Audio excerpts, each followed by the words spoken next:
Selamat sore Yang Mulia Majelis Hakim Mahkamah Konstitusi yang kami muliakan. Yang kami hormati para pemohon 1, pemohon 2, dan juga adalah termohon dari KPU dan juga pihak terkait dari Bawaslu. Dan yang kami hormati juga teman-teman sejawat kami, para advokat yang ada di ruangan ini. Yang Mulia, izinkan saya sekaligus untuk mempersingkat, saya menyampaikan terlebih dahulu semacam pengantar saya sebelum saya membacakan jawaban atau tanggapan kami yang ada di sini sebagai berikut. Yang Mulia Mahkamah Konstitusi dan hadirin sekalian yang saya muliakan, kita sudah mendengar permohonan paslon nomor 1 dan nomor 3 dalam persidangan ini. Apa yang disampaikan dalam permohonan tersebut, kita tahu penuh narasi-narasi dan asumsi-asumsi yang sedemikian rupa, yang terkesan untuk menggiring opini, seakan-akan kekalahan dari para pemohon adalah karena adanya kecurangan pemilu. Narasi-narasi yang dikembangkan dan yang dibangun, seakan-akan rakyat memilih Prabowo Gibran adalah karena kecurangan dan karena adanya bansos. Terus terang, hal ini sangat menyakitkan dan melukai hati masyarakat Indonesia dan menafikan hak mayoritas rakyat Indonesia untuk menentukan pilihannya dengan bebas. Karena rakyat Indonesia memilih Prabowo Gibran sebagai presiden karena mereka mencintai dan menginginkan Prabowo Gibran sebagai presiden dan wakil presiden Republik Indonesia. Pilihan tersebut dilakukan oleh rakyat Indonesia berdasarkan hati nuraninya. Jadi, kalau dituduhkan dan rakyat dituduh memilih karena adanya bansos, karena adanya kecurangan, itu melukai hati rakyat mayoritas Indonesia yang memilih Prabowo Gibran sebagai presiden dan wakil presiden yang mereka cintai. Yang kedua, pemilu kali ini adalah pemilu yang paling damai dan tentu paling baik, bukan paling buruk seperti yang disampaikan oleh para pemohon. Kalau pemohon dalam permohonannya menyampaikan narasi-narasi yang bersifat asumsi dan tuduhan-tuduhan kecurangan, maka kami, kuasa hukum Prabowo Gibran, tidak akan terpancing dan tidak akan terpengaruh dengan narasi-narasi dan diksi-diksi kecurangan yang dituduhkan. Tetapi kami akan tetap berpegang teguh kepada prinsip-prinsip kejujuran, profesionalisme, sehingga kami akan memberikan analisa juridis untuk membantah dalil-dalil pemohon, dan kami akan membantah dalil-dalil pemohon tersebut tidak dengan narasi-narasi yang asumsi dan asumsi-asumsi, tidak akan menggiring opini. Kami akan sampaikan secara jelas dengan argumentasi hukum disertai dengan bukti-bukti yang ada. Ketiga, bahwa kita tahu perkara ini seharusnya tidak diajukan ke MK, melainkan ke Bawaslu. Karena isi permohonan tidak sesuai dengan ketentuan Undang-Undang khususnya pasal 475 Undang-Undang Pemilu, sehingga dapatlah dikatakan permohonan pemohon tersebut adalah salah kamar. Demikian juga petitum pemohon juga tidak sesuai dengan hukum acara yang berlaku di Mahkamah Konstitusi. Karena kita lihat petitum pemohon telah menyasar kemana-mana, sehingga terkesan permohonan tersebut, petitum tersebut seperti petitum sapu jagat. Karena pihak-pihak yang tidak pihak pun di perkara ini telah dimintakan untuk diperintahkan oleh Mahkamah Konstitusi untuk dihukum atau diperintahkan untuk melakukan. Terakhir, kalau pemohon menuduh ada kecurangan atau pelanggaran pemilu, dan hal itu kami nyatakan tegas dalam persidangan ini, bahwa kami sebagai kuasa hukum Prabowo Gibran dan Prabowo Gibran menyatakan dengan tegas dan membantah hal itu tidak benar. Tetapi justru para pemohonlah, pihak pemohonlah yang melakukan kecurangan tersebut, dan kami akan buktikan di dalam persidangan ini nantinya. Demikian terkait yang mulia. Untuk selanjutnya kami tidak mengulangi lagi dari awal pembacaan kami. Saya hanya mengatakan bahwa kami bertindak atas nama Prabowo Subianto dalam perkara ini, yaitu dalam di mana telah kami sampaikan keterangan pihak terkait dalam perkara nomor 1 PHPU Pres 22 Romawi / 24, dan kami lanjut langsung ke halaman 6. Yang mulia,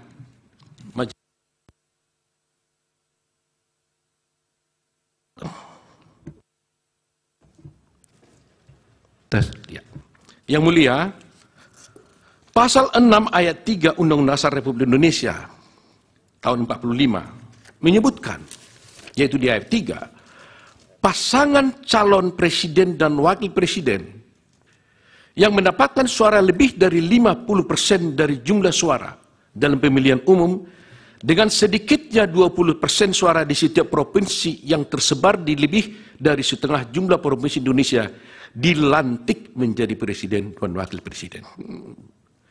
Berdasarkan norma konstitusi dimaksud, maka pihak terkait telah memenuhi persyaratan yang diamanatkan oleh konstitusi sehingga wajib dilantik menjadi presiden dan wakil presiden Republik Indonesia periode 2024-2029. Tingginya perolehan jumlah suara yang sah diperoleh pihak terkait sudah barang tentu menunjukkan adanya kepercayaan dan keinginan begitu tinggi dari mayoritas rakyat Indonesia di hampir seluruh wilayah negara Republik Indonesia, termasuk daerah pemilihan luar negeri, guna memberikan amanat kepada pihak terkait untuk menjadi presiden dan wakil presiden Republik Indonesia 2024-2029.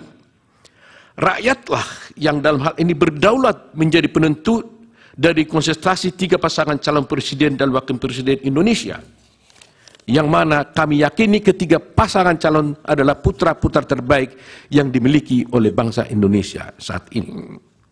Berkenaan dengan pasal 6A ayat 3 Undang-Undang Dasar Negara Republik Indonesia tahun 45, dan katanya dengan hasil pemilihan umum presiden dan wakil presiden tahun 2024 tersebut di atas, maka pihak terkait mengingatkan agar semua pihak secara bijak, penuh kehati-hatian, dan dengan penuh rasa tanggung jawab secara bersama-sama senantiasa menjaga agar norma pasal 6A ayat 3 Undang-Undang Dasar ini dimaksud tidak terlanggar.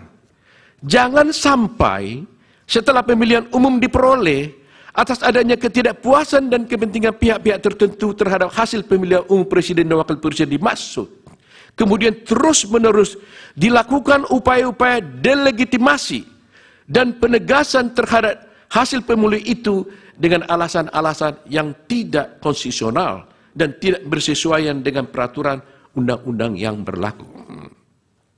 Dalam konteks ini, bila mana kita mencermati permohonan dari pemohon akuo, maka tampak adanya upaya-upaya yang tidak berlandaskan hukum dari pemohon untuk menegasikan jumlah suara sebanyak 96.214.691 dari rakyat Indonesia kepada pihak terkait. Hal ini atas alasan dalam permohonannya, pemohon berupaya agar Mahkamah Konstitusi kendati pun tidak menjadi kewenangannya untuk melakukan diskualifikasi kepada pihak terkait. Bahkan tanpa pemohon menguraikan mengenai berapa sesungguhnya jumlah suara yang benar menurut pemohon, sehingga mempengaruhi keterpilihan pihak terkait untuk kemudian dilantik sebagai presiden sebagaimana ditentukan dalam pasal 6 ayat 3 Undang-Undang Dasar tersebut. Upaya penegasian oleh pemohon dimaksud merupakan suatu bentuk pengingkaran terhadap demokrasi yang sangat berpotensi melanggar norma pasal 6 Undang-Undang Dasar 45 atas alasan pasangan calon presiden dan wakil presiden sugihnya dilantik menjadi presiden dan wakil presiden Republik Indonesia karena memperoleh jumlah suara sebanyak tersebut di atas dan menang di hampir seluruh wilayah Republik Indonesia. Kemudian dipaksakan oleh pemohon tanpa disertai dengan basis data dan angka sehubungan dengan jumlah suara sah menurut dalil pemohon sebagaimana diatur oleh peraturan perundang-undangan. Bila mana kemudian didalilkan oleh pemohon bahwasanya diskualifikasi menjadi relevan karena isu pencalonan wakil presiden yakni Bapak Gibran Raka Buming Raka, tentulah dia tidak relevan. Atas alasan pencalonan Bapak Gibran Raka Buming Raka itu sendiri adalah didasarkan pada putusan Mahkamah Konstitusi nomor 90 garis miring PUU garis garing 21 garis 23. Sehingga pemohon bukan lagi berhadapan dengan KPU atau termohon dan pihak terkait. Tetapi dengan Mahkamah Konstitusi itu sendiri. Lebih-lebih pada kenyataannya, pemohon dan pasangan calon presiden dan wakil presiden juga ikut dalam kontestasi pemilihan presiden dan wakil presiden bersama-sama dengan Bapak Gibran selaku calon wakil presiden nomor 3. Namun setelah ditetapkan kalah oleh KPU dengan 1 putaran, malah pemohon meminta kepada Mahkamah Konstitusi untuk mendiskualifikasi pihak terkait, ya atau tidak-tidaknya Bapak Gibran Raka Buming Raka. Ini suatu sikap inkonsistensi yang nyata dan sebenarnya dari pemohon. Sebagaimana kita memahami, perkara yang sedang diperiksa dan diadili oleh Mahkamah Konstitusi sekarang ini adalah perkara perselisihan pemilihan umum yang menjadi kewenangannya sebagaimana diatur oleh pasal 24C Undang-Undang Dasar Republik Indonesia tahun 45 yang kemudian dirinci oleh pasal 10 ayat 1 huruf D Undang-Undang nomor 24 tahun 23 tentang Mahkamah Konstitusi sebagaimana telah diubah beberapa kali dan terakhir dengan Undang-Undang nomor 7 tahun 2002, yaitu kami sebutkan Undang-Undang Mahkamah Konstitusi. Dan kemudian telah diejawantahkan pula pada berbagai peraturan perundangan lainnya yang berlaku. Bila mana kemudian kewenangan Mahkamah Konstitusi tersebut dikaitkan dengan konteks rejim pemilihan umum di Republik Indonesia, politik hukum dari pembentuk undang-undang, Presiden dan DPR, sebagaimana dicontohkan dengan Undang-Undang nomor 7 tahun 2017 tentang pemilihan umum, telah mengatur secara tegas dan jelas akan berbagai cara, penyelesaian, serta forum yang dipilih dan wajib ditempuh dalam hal terjadinya perselisihan sehubungan dengan pemilihan umum, baik dalam tahapan persiapan, penyelenggaraan, dan setelah dilakukannya pemilihan umum. Perlu kami ingatkan kembali bahwasanya untuk Undang-Undang Pemilu telah mengatur dengan tegas dan rinci berkenaan dengan eksistensi dan kewenangan badan-badan lembaga dan lembaga untuk menyelesaikan perselisihan yang berkaitan dengan pemilihan umum. Lembaga-lembaga itu ada yang merupakan kekuasaan kehakiman yang dijalankan oleh badan peradilan seperti peradilan umum untuk mengadili perkara pidana dalam penyelenggaraan pemilu yang sebelumnya telah diproses oleh Sentra Penegakan Hukum Terpadu atau Gakumdu yang terdiri dari unsur Bawaslu, Kepolisian Negara Republik Indonesia, Kejaksaan, kemudian tata usaha negara-negara untuk menyelesaikan adanya persoalan dan perselisihan yang berada dalam ruang lingkup administrasi dan proses-proses penyelenggaraan pemilu yang sebelumnya telah diproses melalui Bawaslu dan kepada Mahkamah Konstitusi untuk menyelesaikan perselisihan hasil pemilu. Selain daripada itu, Undang-Undang Pemilu juga telah secara tegas dan jelas memuat pengaturan mengenai lembaga-lembaga yang bersifat kuasi peradilan seperti Bawaslu dan kemudian dengan Dewan Kehormatan DKPP guna menangani pelanggaran kode etik oleh penyelenggara pemilu. Dengan adanya pembagian eksistensi dan kewenangan badan-badan lembaga peradilan dan kuasi peradilan tersebut di atas, maka tercipta pemilu yang teratur, adil, efektif, dan demokratis guna mengawal agenda ketatanegaraan dalam rangka pengisian jabatan-jabatan pada kekuasaan eksekutif dan legislatif yang tidak lama lagi akan berakhir masa jabatan dan tugasnya masing-masing. Sekarang yang menjadi pertanyaan adalah, apakah tepat bila mana pemohon membawa seluruh persoalan sehubungan dengan persilihan pemilu, baik yang berupa administrasi pemilu, pidana pemilu, pelanggaran kode etik penyelenggara pemilu, seluruhnya kepada Mahkamah Konstitusi, yang kita tahu terbatas kewenangannya untuk mengadili perselisihan yang terkait dengan jumlah suara hasil pemilu.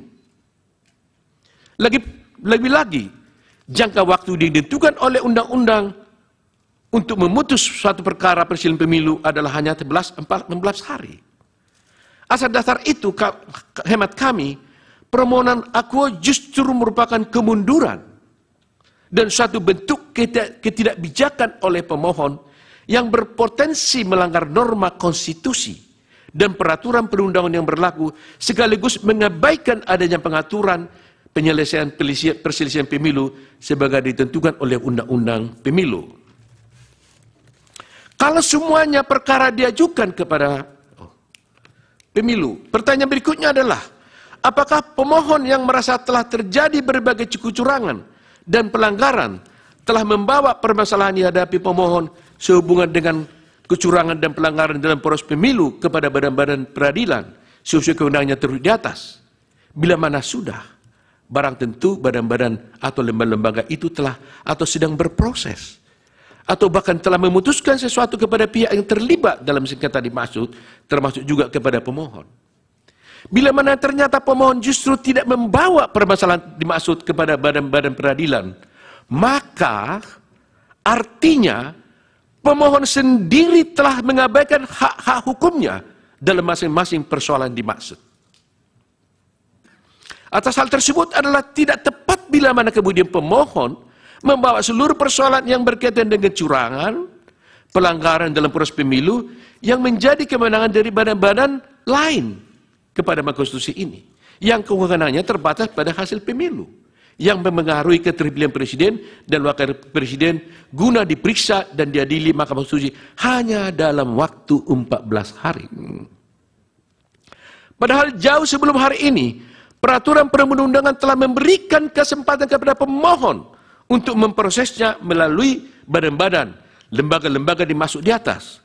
Terkhusus bagi Mahkamah Konstitusi, undang-undang menentukan jangka waktu 14 hari kerja karena memang yang diadili itu terbatas pada jumlah suara hasil pemilihan umum yang ditetapkan oleh termohon, yaitu KPU, dan jumlah suara yang dianggap benar oleh pemohon. Adanya keketatan sehubungan jangka waktu ini tidak lain dan tidak bukan untuk memastikan agar agenda ketatanegaraan berupa pengisian jabatan-jabatan di Republik ini berjalan dengan lancar dan tepat waktu. Bila mana rangkaian pemilu ini tidak berkesudahan, misalnya dengan permintaan diskualifikasi, pemilihan ulang, sangat berpotensi menimbulkan persoalan-persoalan lain yang mengarah kepada krisis ketatanegaraan di Republik Indonesia yang kita cintai ini. Kemudian daripada itu, apabila kemudian pemohon mendalilkan bahwa mekanisme hukum yang berlaku dalam hal penyelesaian tiap tahapan tersebut memakan waktu berbelit atau bahkan bisa melampaui tahapan-tahapan selanjutnya dalam pemilu itu sendiri, seyogianya dan sepatutnya hal ini dipermasalahkan dan dipersoalkan pemohon dalam forum yang terpisah. Misalnya mengajukan judicial review baik kepada tingkat Mahkamah Agung atau ke MK. Bukan dalam tahap perselisihan hasil pemilihan umum presiden dan wakil presiden yang dalam konteks ini diajukan dan digabungkan secara keseluruhan oleh pemohon sendiri. Hukum memberikan keleluasaan dan koridor yang sangat luas kepada seluruh rakyat Indonesia, tidak terkecuali ke pemohon, untuk mempersoalkan bila mana dianggap ada ketentuan Undang-Undang Nomor 7 Tahun 2017 dalam hal penyelesaian persoalan mengenai pemilu yang dianggap merugikan hak konstitusionalnya atau diperkirakan akan merugikan hak pemohon di kemudian hari. Bahkan Undang-Undang Nomor 7 Tahun 2017 tentang pemilu ini telah berlaku dan diundangkan sejak tahun 2017. Lebih-lebih ketentuan ini telah digunakan, sekali lagi telah digunakan sebagai basis hukum penyelenggaraan pemilu tahun 2019. Artinya, pemohon telah cukup memahami kondisi dan aturan serta kaidah yang termaktub dalam undang-undang tersebut. Bukan kemudian setelah selesainya tahapan rekapitulasi suara dikalahkan, justru mempersoalkan aturan-aturan tersebut seakan-akan waktu tidak pernah berpihak kepada pemohon.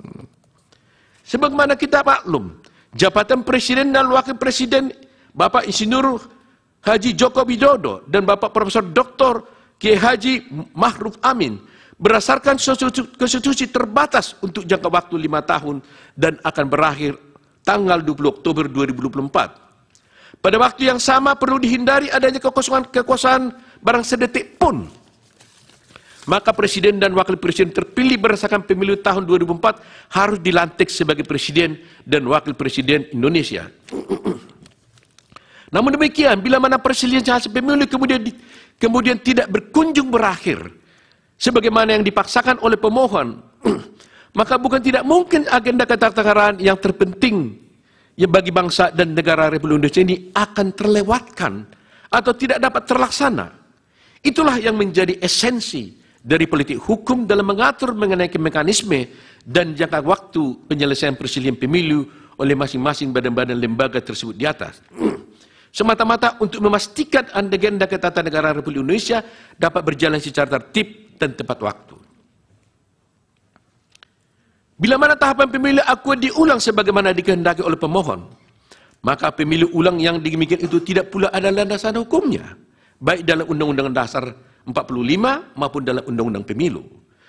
Hal-hal semacam ini sangat penting menjadi bahan perhatian kita bersama dalam membangun bangsa dan negara.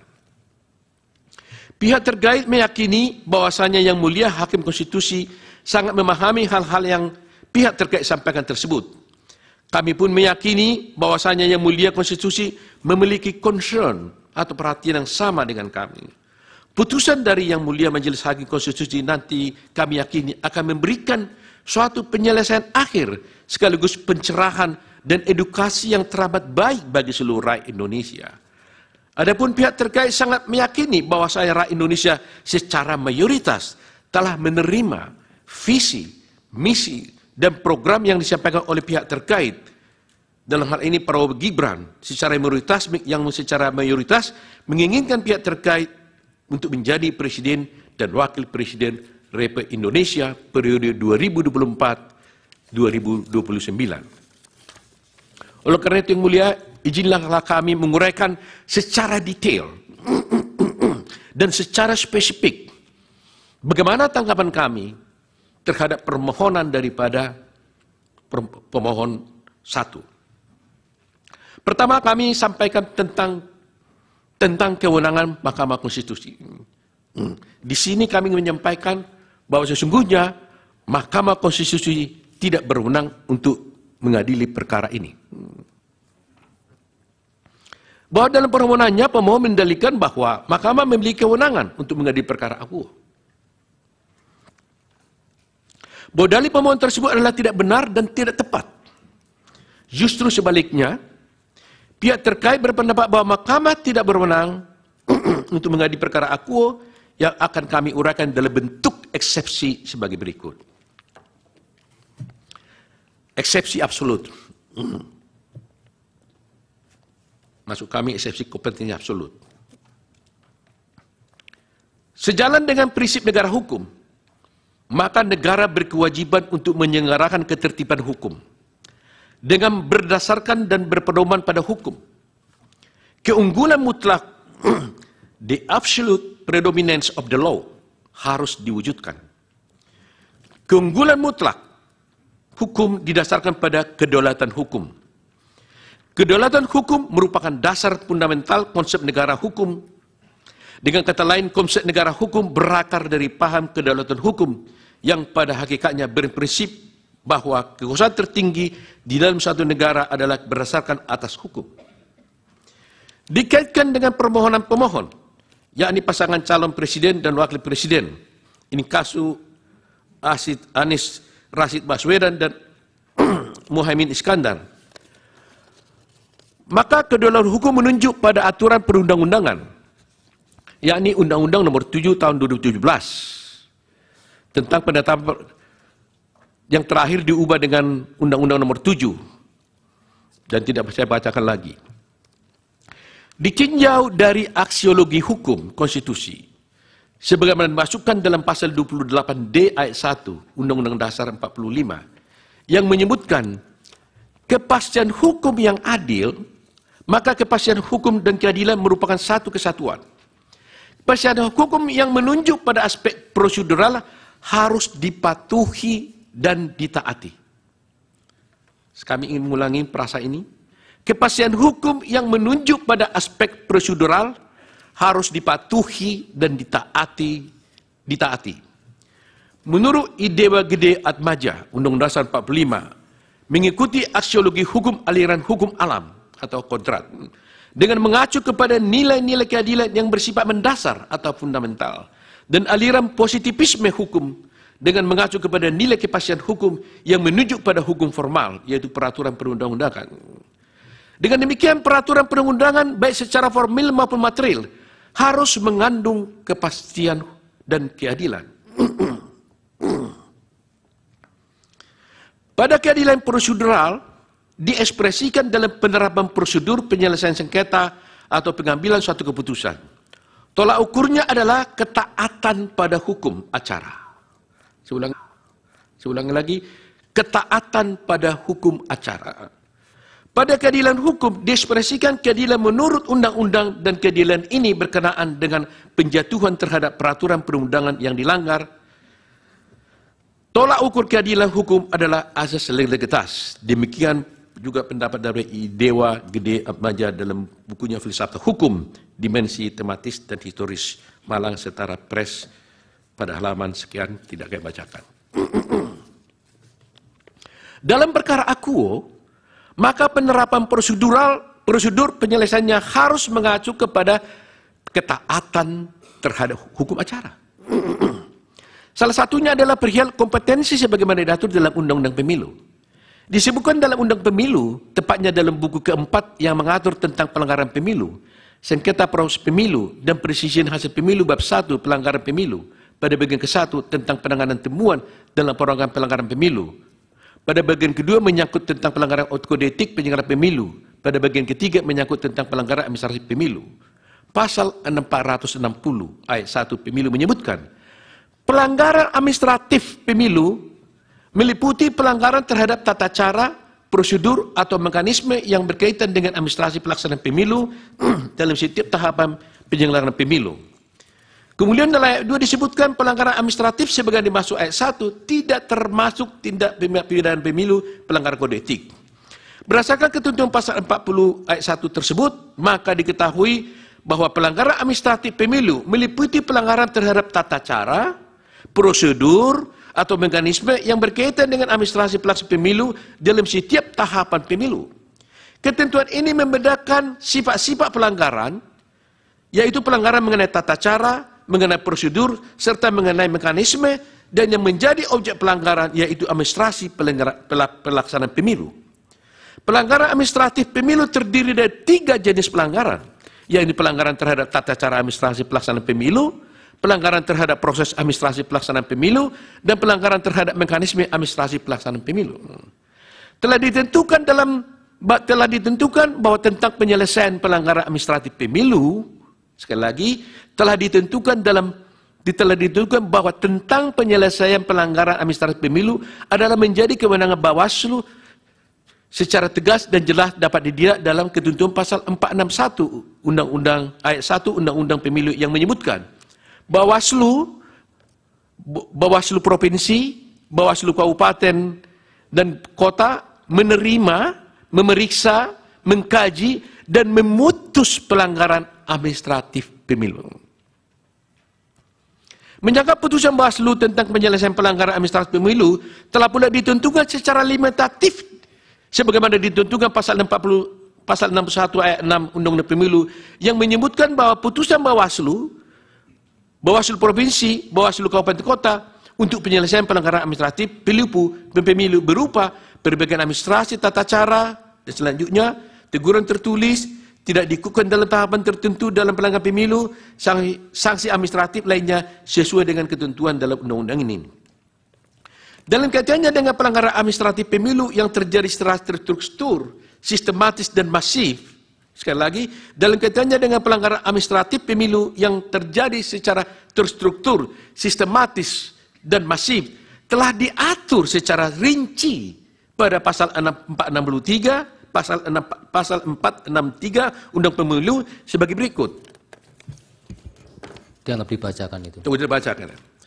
Mengacu pada ketentuan pasal 463 Pemilu, maka kewenangan tentang penyelesaian pelanggaran administratif pemilu yang terjadi secara terstruktur, sistematis dan masif adalah mutlak menjadi kewenangan Bawaslu. Di sini terlihat adanya kompetensi absolut penyelesaian perkara administratif pemilu yang terjadi secara struktur, sistematis dan masif hanya oleh Bawaslu. Perihal kompetensi absolut menunjuk pada kewenangan atau kekuasaan mengadili perkara berdasarkan pembagian wewenang atau pembebanan tugas, attribution of authority. Menyangkut tentang pelanggaran administratif pemilu yang terjadi secara struktur sistematis, penjelasan 286 ayat 3 Pemilu menyatakan, kami tidak bacakan. Tindakan pelanggaran secara terstruktur dan masif adalah perbuatan melawan hukum yang sungguh-sungguh terjadi.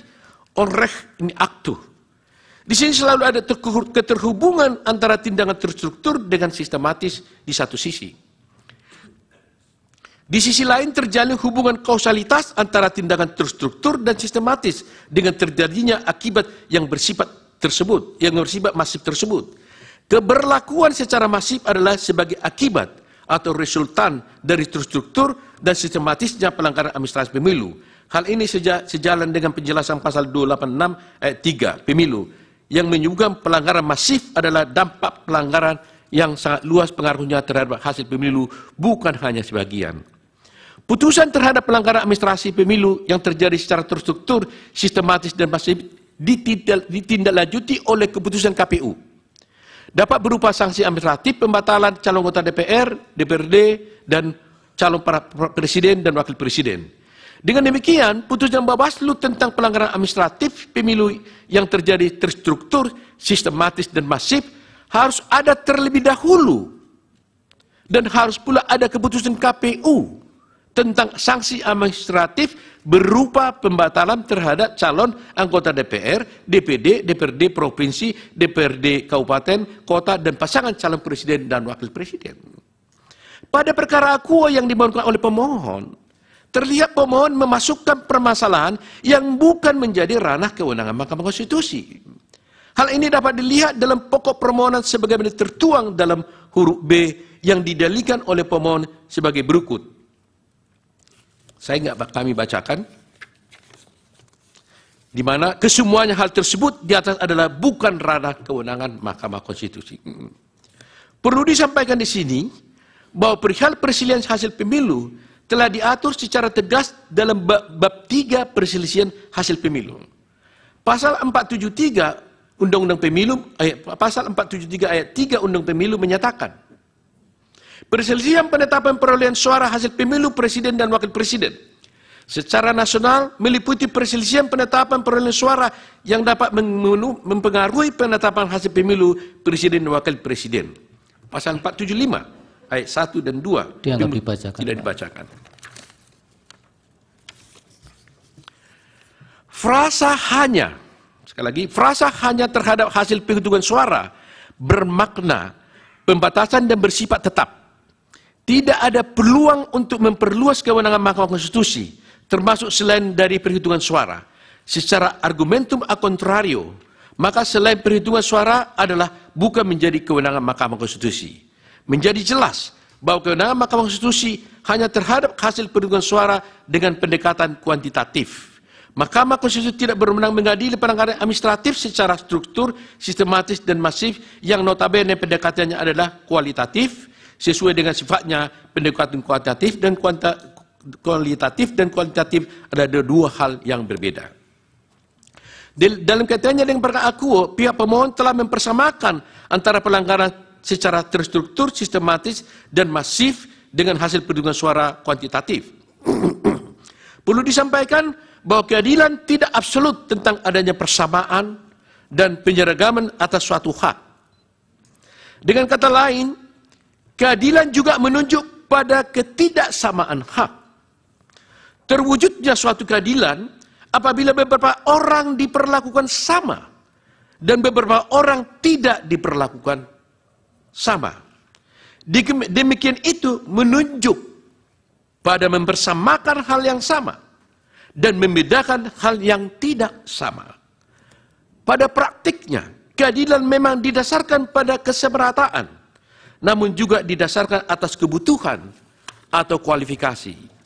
Implementasi keadilan yang didasarkan pada kebutuhan atau kualifikasi tentu tidak dapat disamaratakan. Dengan kata lain, keadilan sangat ditentukan oleh tujuannya. Kondisi demikian menunjukkan bahwa keadilan menunjuk pada suatu kondisi tertentu. Profesor Bagirmanan juga menyampaikan ungkapan yang sedemikian populer, menyamakan sesuatu yang tidak sama, sama tidak adilnya dengan membedakan yang sama. Melakukan pembedaan dalam suatu keadaan atau peristiwa tertentu justru merupakan cara mewujudkan keadilan atau mewujudkan suatu manfaat. Mengenai hak persamaan di hadapan hukum, selain kemungkinan pembatasan, juga harus dimungkinkan pengaturan dan penerapan yang berbeda. Demikian pendapat Bagirmanan. Demikian juga Marzuki mengatakan, ketidakadilan bukan hanya membedakan dua hal yang sama, tetapi juga menyamakan dua hal yang berbeda. Hal ini terdapat dalam putusan Mahkamah Konstitusi nomor 1 PUU garing 10/2012 halaman 84. Pak Utuh, berkaitan dengan yang eksepsi, kemudian tingkat waktu pengajuan dan kedudukan umum, apa bisa dilewatkan, dianggap dibacakan, bisa langsung ke pokok permohonan? Atau masih tetap mau dibacakan? Sedikit saja mungkin yang mulia. Ya, nanti langsung ke habis pokok. Itu langsung nanti kepada langsung ke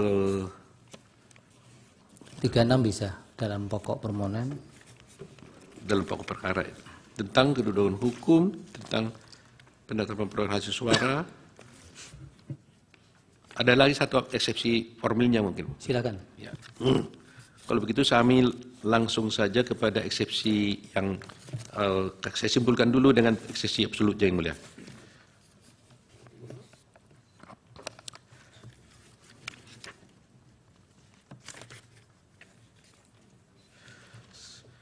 Menurut Aristoteles dan Aquinas, perihal pemberian proporsi yang seimbang adalah bentuk keadilan distributif. Keadilan distributif memberikan proporsi yang sama sesuai dengan kedudukannya dalam pandangan hukum publik secara umum. Perimbangan menurut teori keadilan Aristoteles menunjukkan pada suatu kondisi di mana kesamaan hak itu haruslah sama di antara orang-orang yang sama. Permohonan yang disampaikan pemohon adalah jelas mempersamakan dua hal yang berbeda. Pelanggaran secara struktur, sistematis, dan masif adalah menjadi kewenangan Bawaslu. Adapun menyangkut dengan persilihan hasil penghitungan suara menjadi kewenangan Mahkamah Konstitusi. Dapat dikatakan bahwa penyamaan tersebut adalah ketidakbenaran dan sekaligus ketidakadilan. Penyamaan tersebut juga termasuk tidak menempatkan sesuatu sesuai dengan tempatnya. Berdasarkan uraian tersebut, oleh karena yang dipersoalkan pemohon dalam permohonannya adalah mengenai hal-hal di luar dari perhitungan suara, maka permohonan pemohon bukan menjadi kewenangan dari Mahkamah Konstitusi. Mengenai kedudukan pemohon juga kami lewatkan, karena intinya kami hanya menyatakan di situ bahwa pemohon tidak punya kedudukan hukum dalam mengajukan gugatan ini. Tentang tengah waktu pengajuan pemohon juga, karena memang permohonan ini diajukan kepada salah kamar, maka kami di dalam tengah waktu juga mengatakan berarti bahwa tengah waktu yang diatur undang-undang tidak termaktub dan tidak terpenuhi dalam permohonan ini. Kemudian permohonan kami langsungkan kepada permohonan tentang eksepsi cacat formil.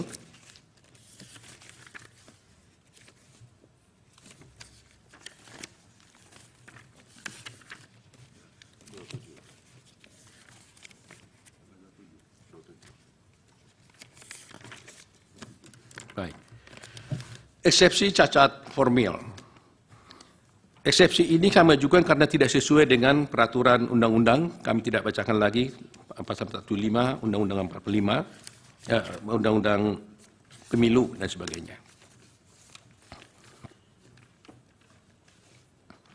Pasal 75 pasal 475 mengatakan bahwa tidak saya bacakan. Kemudian pasal 75 disebutkan dalam permohonan yang diajukan pemohon wajib menguraikan dengan jelas.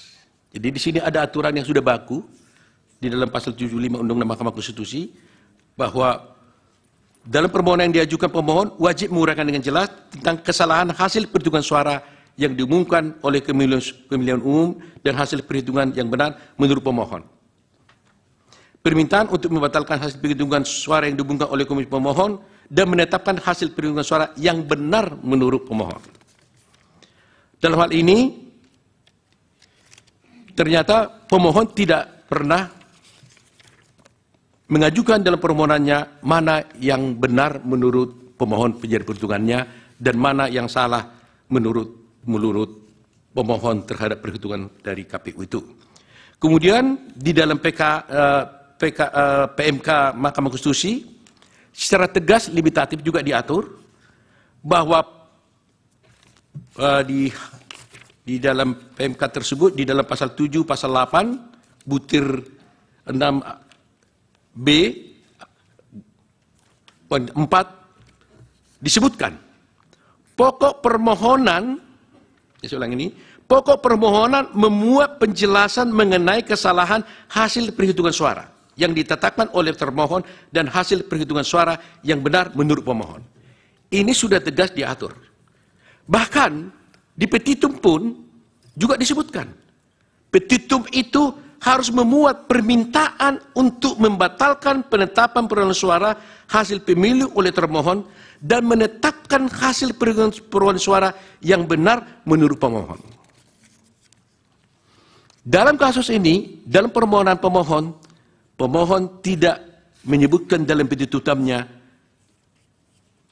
mana yang suara yang salah dan mana perolehan suara yang benar menurut pemohon. Sehingga dengan demikian permohonan daripada pemohon telah cacat formil, tidak memenuhi prosedur yang diatur di dalam PMK nomor 4 tahun 2003 dan juga yang Prabu Daud dan PMK nomor 2 tahun 2024. Dengan demikian, jelas petitum dari pemohon tidak sesuai dengan petitum yang diatur dalam pasal 8 ayat 6, huruf B, butir 5 PMK nomor 4 tahun 2023, sebagaimana diubah dengan PMK nomor 2 tahun 2024, yang berbunyi sebagai petitum memuat permintaan untuk membatalkan penetapan suara hasil pemilu oleh termohon dan menetapkan hasil perhitungan suara yang benar menurut termohon. Berdasarkan uraian di atas, jelaslah permohonan yang diajukan oleh pemohon adalah cacat formil karena tidak memenuhi persyaratan yang diatur dalam ketentuan-ketentuan yang telah diuraikan di atas. Oleh karenanya, permohonan pemohon seyogianya harus dinyatakan tidak dapat diterima atau need on fact. Selanjutnya dilanjutkan oleh teman kami. Silakan.